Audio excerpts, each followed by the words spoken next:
Blessings, fam. This is your brother Ronald Zion. Happy MLK Day to you, from coast to coast, from city to city, from continent to continent. I'm mindful. Martin Luther King, one of his favorite quotes that I personally like. He said, "The measure of a man is not where he stands during time of comfort and convenience, but it's where he stands in the midst of challenge and controversy."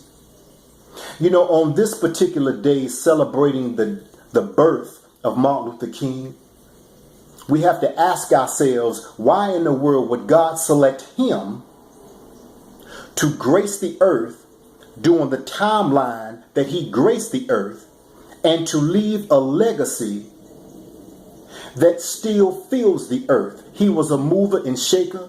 He was not a pathfinder. He was a trailblazer.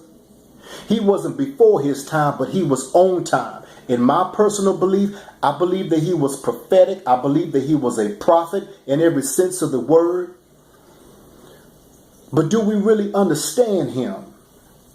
Or are we caught up in the traditional and the ritualism of celebrating his birthday every single year, just like Christmas or just like Thanksgiving? It's just another day. It's another day off from work.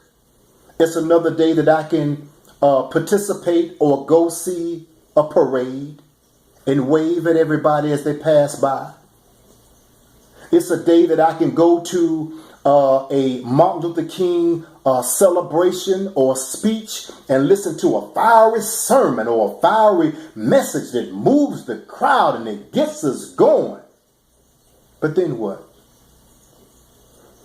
We have become so lax. We have become so predictable, especially as black people, as it relates to Martin Luther King and what he actually stood for and the movement that cost him his life.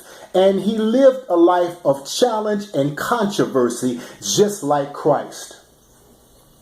Many individuals that were in his circle did not like him.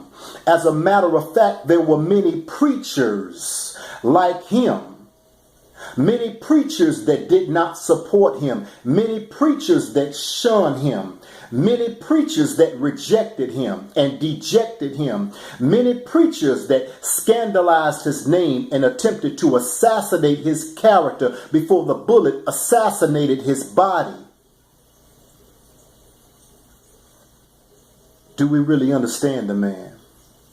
Do we really understand the movement? That he led one of the most magnificent and impactful boycotts against the bus line to prove a point in shutting the entire economy down, to show us that if we pull our resources together, if we had some sort of self-awareness of who we are and whose we are and self-respect, that we can do the same today.